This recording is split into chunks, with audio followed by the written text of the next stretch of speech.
कपिल भगवान ने पूछा माँ से, माँ मैंने इतना ज्ञान उपदेश किया, आपको क्या समझ आया मेरी बातों से? तब देवहूति माता कहती हैं, अरे भैया अंत में मुझे यही समझ में आया कि आपका नाम बड़ा बलवान है।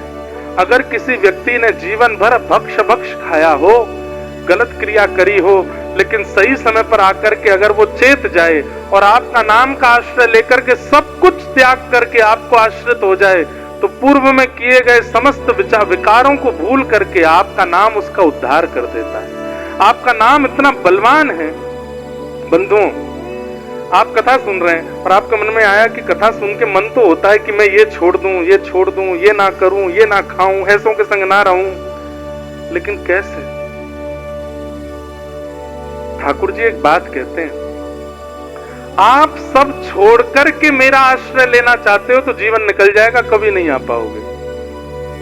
तो बोले सबके सहित मेरा आश्रय ले लो, सबको छुड़वाने की जिम्मेवारी मैं लेता हूं, सबको त्याग करवाने की जिम्मेवारी मैं लेता हूं। हे नाथ, ठाकुर जी से कहो हम व्यसनी हैं, हमारा संग खराब है, हम ऐसे हैं, हम वैसे, सब दुर्जनताएं ठाकुर जी को गिनवा दो, आपकी शरण पकड़ रहा हूं, मुझे ठीक करो। भाई वैद्य के पास ठीक होकर के नहीं जाया जाता, वैद्य के पास तो रोग में ही जाया जाता है।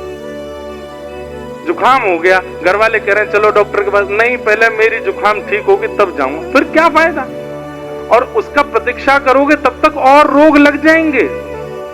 इसलिए रोग जीवन में जब लग जाए उसी समय ठाकुर जी की शरण में चले जाओ।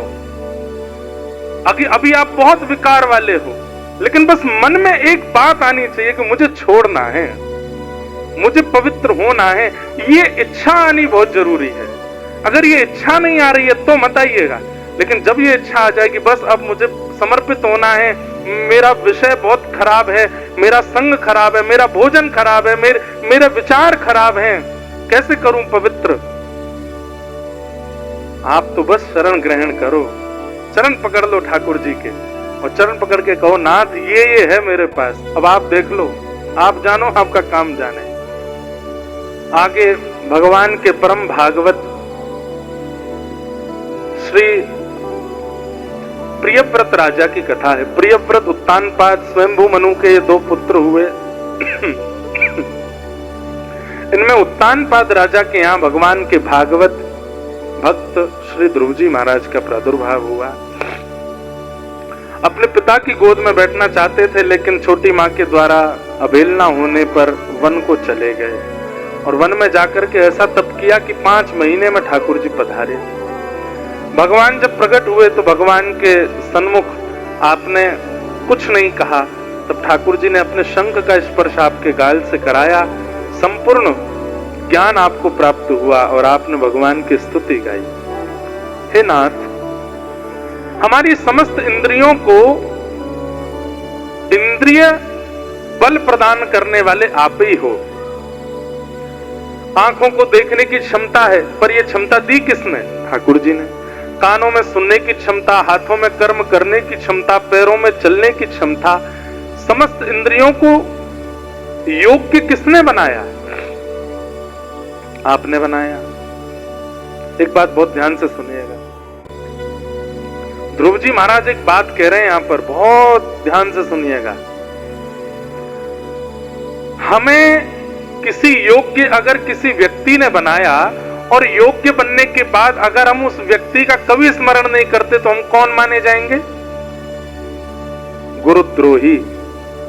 और इसी को आपके हैदराबादी भाषा में कहें तो एहसान फरामोश। क्या बोलते हैं उसको? और इसी को संस्कृत में क्या बोलते हैं? कृतघ्न। क्या बोलते हैं?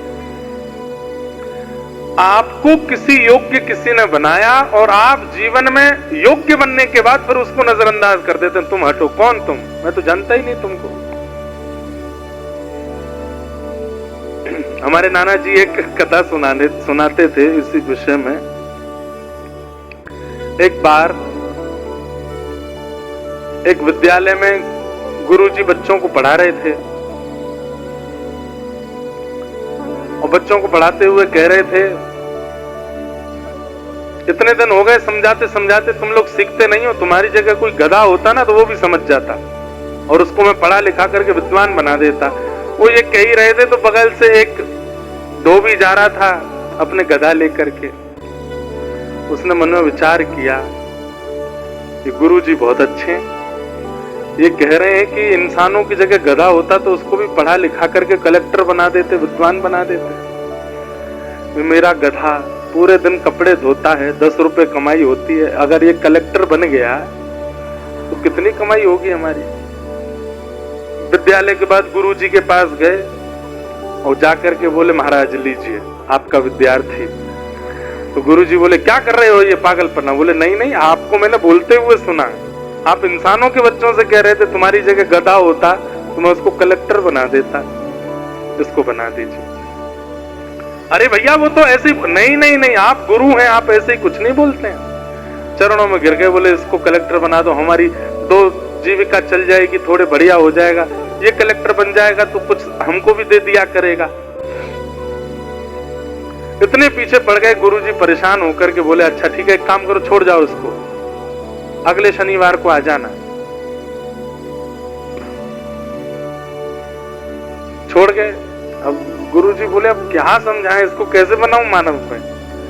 गधा छोड़ दिया उन्होंने कहीं पे,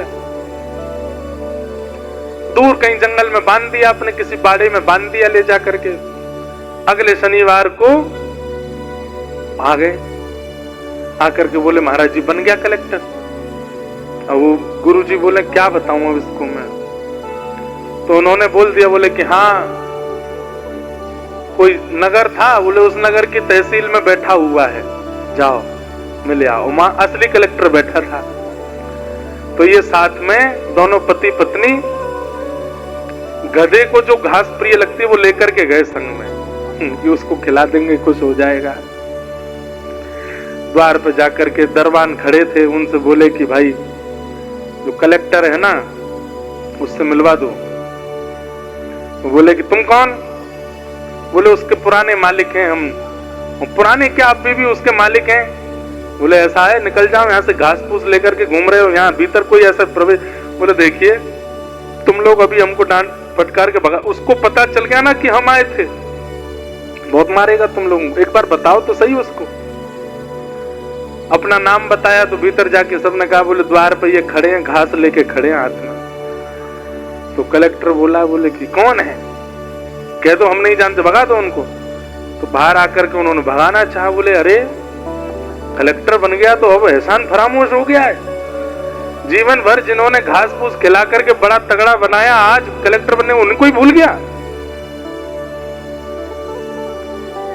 कभी तो निकलेगा बाहर, यही खड़े रहेंगे, देखते तो देखेंगे नजर से नजर मिला पाएगा कि नहीं। एहसान फरामोश व्यक्ति भले ही पीछे से कुछ भी कहे, पर सामने जब वो व्यक्ति आता है जिसने उसको बनाया, नजर नहीं मिला पाता। नजर तो मिलेगी ना, बाहर निकलने दो। तो जैसे गेट द्वार खुले, कलेक्टर साहब बाहर निकले, और वहां तो बहुत भीड़ लगी थी मिलने वालों की। तो दूर से अपना रूप दिखाने लगे, उसने नहीं देखा। तो पत्नी बोली घास दिखाओ, घास दिखाओ, क्या पता मुंह में पानी आ जाए। देखो इंसान तो बन गया, सूट बूट पहन के घूम रहा है, गुरुजी ने कहा था। तो उसको घास दिखाने लगे, ले ले ले। अब वो थोड़ा पास आया तो उसको मुंह से भी छुआ दे, खा ले, तुझे बहुत पसंद है। तो जो था उसने एक घुमा के दिया, तो गाल पे हाथ रख के बोले कलेक्टर बन गया लेकिन दुलत्ती मारनी नहीं छोड़ी, अभी भी आज भी लात मारता ही है। लौट करके गुरुजी के पास गए, बोले भैया हमें तो हमारा गधा ही वापस कर दो। तो बोले अगले शनिवार फिर आना। अगले शनिवार आए तो लेकर के गधा जो है वही लाके दे दिया। बोलो अब उसको फिर वो मारते पीटते ले गए। बोले अब बता, तब तो पहचान भी नहीं रहा था हमको। आज याद आई, नाना जी सुनाते थे हमारे, एहसान फरामोश कृतज्ञ। ध्रुव जी महाराज यहाँ क्या कह रहे हैं? हमारी प्रत्येक इंद्रिय में जो बल है वो बल किसने दिया? ठाकुर जी ने। आंखें तो हैं पर रोशनी ठाकुर जी ने दी है, कान तो है पर सुनने की शक्ति ठाकुर जी ने दी, हाथ तो है पर कर्म करने की शक्ति ठाकुर जी ने, चरण तो है चलने की शक्ति ठाकुर जी ने, मुख तो है जीव तो है पर बोलने की शक्ति सामर्थ्य ठाकुर जी ने दी। इसलिए भैया एहसान फरामोश मत बनिए, अपनी प्रत्येक इंद्रिय से ठाकुर जी को धन्यवाद कहा कीजिए, अपनी प्रत्येक इंद्रिय से। इन नेत्रों से हमने स्विट्जरलैंड देखा, अमेरिका देखा, ऑस्ट्रेलिया देखा, इंग्लैंड देखा, पर अगर हम केवल ये दुनिया ही देखते हैं तो हम एहसान फरामोश हैं।